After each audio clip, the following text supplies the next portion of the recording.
Welcome to the Actors Leveling Up interview series. Actors doing creative things in crazy times. Today we're interviewing John Longenbaugh.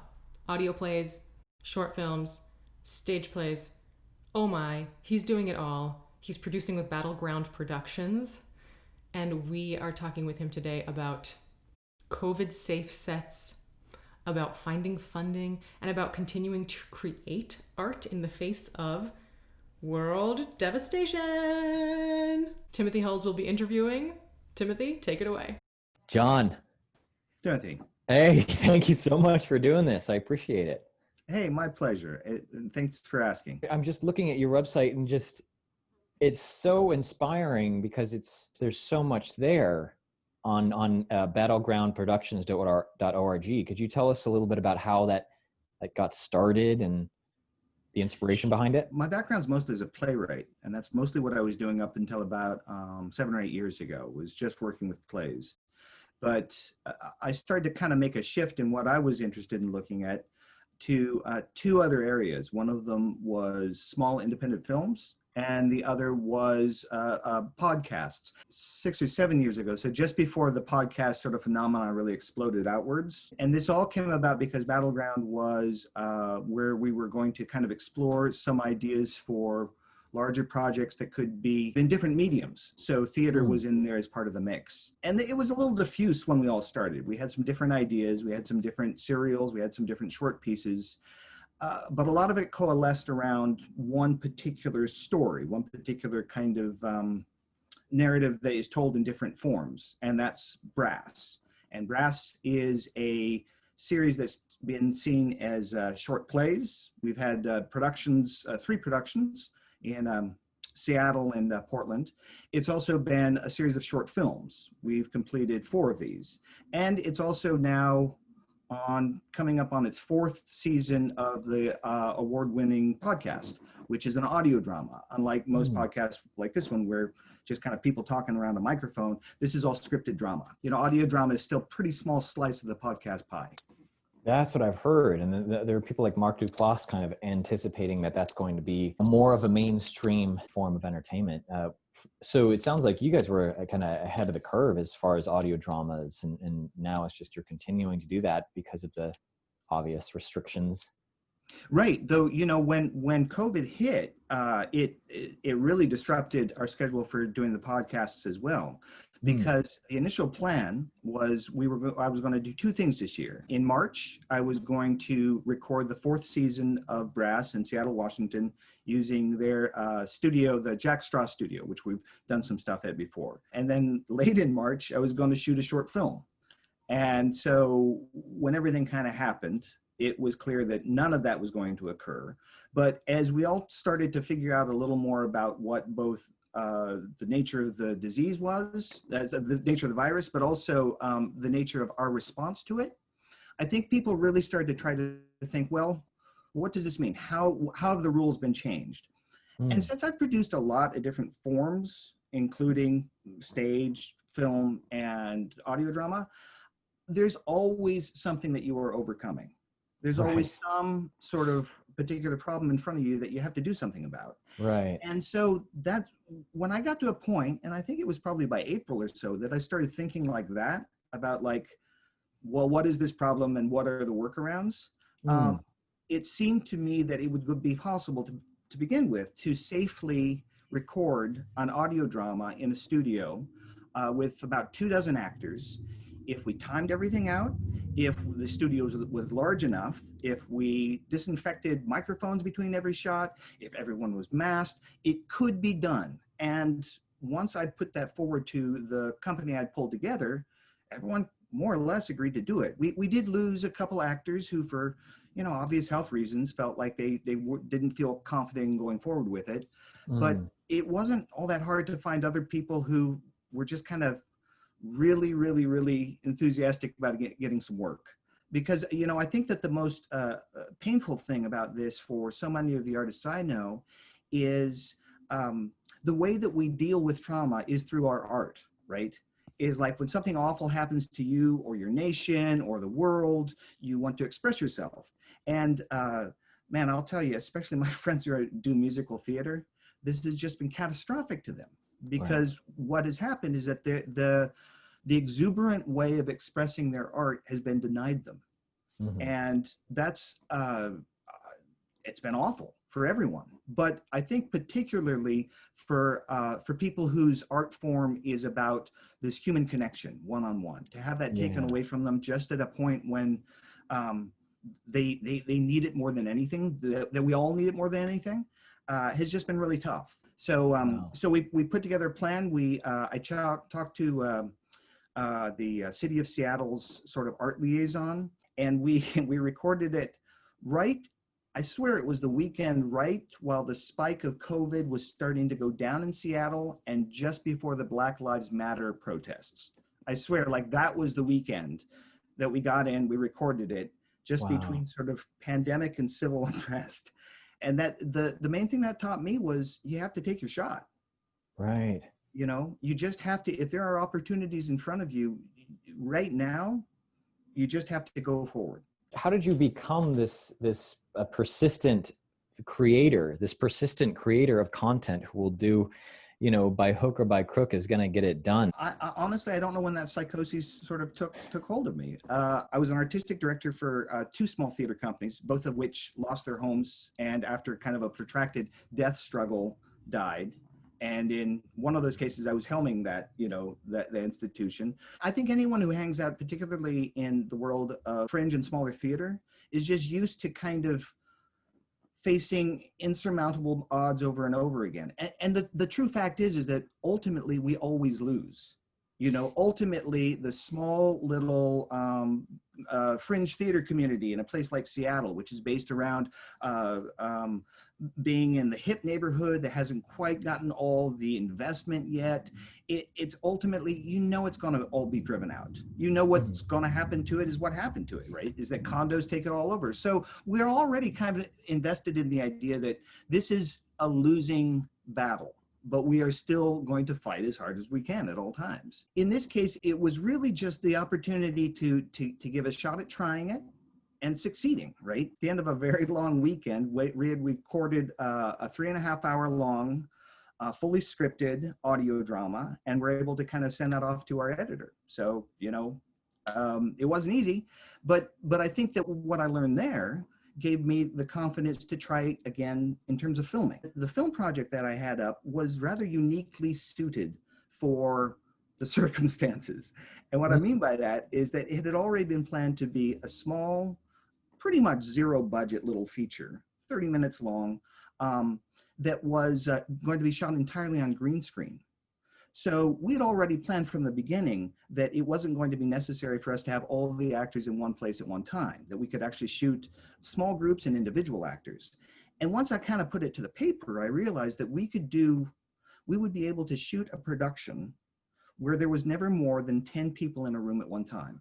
So once I kind of figured that out, it seemed to me that it's like, well, again, if it's possible, given the will of enough people, we can do it. And also, again, in this case, as we move forward, I lost my original director. I lost one of my leads because, again, anyone who says that's ridiculous and I'm not going to risk my life for some sort of artistic fulfillment, man, I can, not only have my hat off to you, but I kind of wish I thought like you did. For you, why is it worth the risk? I think my purpose here in existence is to be an artist. And I think that if you're an artist and you're not creating art, they kind of take your artistic license away, right? I have a first novel that's sitting with my agent, and I'm finishing up a second novel. And the thing is that if I was able to just turn to non-collaborative work and find complete fulfillment, that's where I would go, right? Right now, the pandemic is made for novelists, and it's anathemic to the sort of art that I want to do, which is collaborative work. But if you're going to do your stuff, you're going to do your stuff, right? What's that line from Orson Welles about the film being the only medium where the artist can't afford the paintbrush, right? Like, the materials. Right. Absolutely. But Orson Welles kept making films until he was dead, right? How do you afford it? Where do you get the funding to create these? I mean, I'm looking at the scale of some of these projects, maybe, even COVID. It's like, how do you, like, where does that come from? We've gone through several different forms. We've done crowdfunding in about 4 or 5 different sort of platforms. We also just went out and did some asks, and then we put some of our own money on it. We've had a couple small loans that when we did our last stage show, which was this last Christmas, which was a brass Christmas show, we received a small grant from the Oregon Arts Foundation. So, you know, here and there, honestly, the main thing though is that I keep things really as near to the bone as I can in terms of production costs, except when it comes to where and when we can pay our artists. This film that we just finished, the Percy and Reggie film, it had a budget of $1,000, and we kept under it. And I've also done a little bit of robbing Peter to pay Paul. I've had a couple successful plays, and some of the money that comes in from royalties on that tends to go right out the door again on projects like this, right? That's great. Yeah. So you're just constantly reinvesting in yourself and your work. I wish that we had a couple wonderful, deep-pocketed patrons, but given the current state of the world, I don't think it's a smart idea for anyone to depend on those people right now. As a creative leader who's employing actors and working with actors, what do you feel that your responsibility is to actors now? Well, it's not quite as carefree as it used to be, right? When you are, say, a theater director, part of the job starts to become clear to you. It's like hanging out with people and having drinks with them afterward. Engaging the social life of a theater is part of your job, right? That's not part of my job right now. You know, one of the main parts of my job is to try to make sure that no one who works with me gets sick with a life-threatening virus and dies. And one of the things that it made clear to me is I had to be as informed as I could be. My father was a surgeon. His best friend and a kind of honorary uncle, important man to me, was a John Hopkins educated epidemiologist. So some of the aspects of all of this were pretty clear to me early on. And though I'm no scientist, I do spend a fair amount of time looking over white papers wherever and whenever I can when it comes to issues like public health. So I got a hold of the white papers that were not even actually at that point cleared by the ones that the industry had first brought to LA, more or less, sort of saying, here's our proposed white papers on how we're going to try to deal with this. And then I tried to boil everything down as best as I could into what I could provide and what I couldn't provide. The main thing about what I couldn't provide is that I couldn't provide a person on set who is a COVID-19 specialist, right? I could not provide that at a professional level in terms of what I was going to be offering for this film. So I thought, well, what I have to do is that I have to do the best job I can to understand the science myself. And then I need to share that science through a sensible list of like what our precautions are and how we're going to go forward. I want to share that with the cast and crew at an early stage so that we can talk about it. I can address any concerns they might have. We could find compromises if they needed to be found. People would have an understanding of the real risk of what they were going into. You really start to understand that the particular high wire act that is, say, making a small independent film is always going to have some risks, but this really did make it feel like almost like we were on sort of some sort of challenge game show. You know, we're going to add in as an extra factor, and you all have to be masked, running an HVAC air scrubber between each set, and everyone has to you know, eat their lunches outside. HVAC air scrubber? Yeah. What is that? It's a large, it's basically a large filtration system, the sort that you would use in medical facilities. So you turn it off when you're filming, turn it back on. Yep. Wow. Yep. It's noisy, but it sure is effective. And we were filming in one large room. We made sure that we had plenty of ventilation. We had the HVAC going. The other thing, as I mentioned with green screen, is that you can actually, say, film people 12 feet apart and bring them right up next to each other. As a matter of fact, 5 of the actors had already been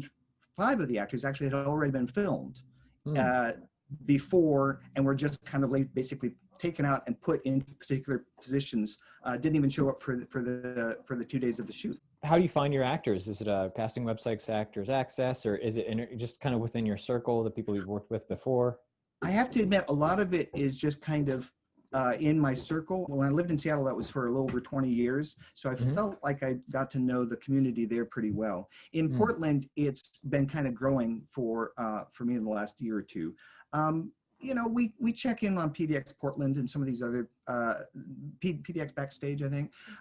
So there are some other sort of resources out there, but in the past, I would say, look out for audition notices. But honestly, given the current circumstances, I can't say that I know the next time that we're going to be auditioning in that way. But I'm always happy to hear from folks, and I'm also happy to take a look at resumes and headshots and kind of keep them on file.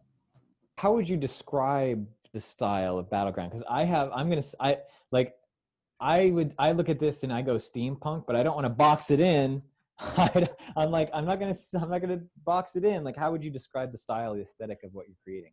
You could say steampunk, and I'm not going to be offended. A lot of I was afraid of that. I kind of took a look at a lot of what was in the steampunk sort of subgenre. Our flagship show, Brass, is more what I would call alt 19th century. So it's more kind of alt history Victoriana. The film that we just finished is much sillier. It's a kind of little fantasy. It's called Percy and Reggie and the Great Parisian Era Exposition. And that one's much more, I think, in the steampunk genre. We have Captain Nemo shows up, Robor the Conqueror shows up. It's kind of a gentle homage to Jules Verne. To kind of wrap everything up, where would you like to point any listeners towards in terms of your projects? I would say Brass is probably where we would ask people to kind of, if they're interested in checking this out. There are 3 seasons available wherever you listen to your podcasts. And there's also a mini series called The Devil in Whitechapel. If you'd like to take a look at the short films and see a little bit about some of our stage productions, battlegroundproductions.org is the best place for that. And season 4 of Brass is going to be coming out next month. And those will be coming out once every couple of weeks until we wrap up the season. Well, thank you so much for joining us. I mean, I'm so inspired by, creative leaders who are trudging forward like yourself. And you really give so much hope to people who are wondering, why I should keep going forward and should I keep going forward? Seems like you have like this obligation as an artist. You feel an obligation as an artist to keep creating. And I think that's very inspiring. Well, thank you. I think that the most important thing that we can all do right now is do what we can to be there for each other and realize that everyone's got to take a rest every once in a while and kind of wait up for them. But, we're all in this together. We really are. That's the most important message I think that we're all getting about this year. Right. And as artists, we really just have to do what we can to kind of create opportunities and projects for each other. Thank you so much for watching. If you are ready to follow suit and level up yourself, check out the Actors Leveling Up Facebook group or intothework.com.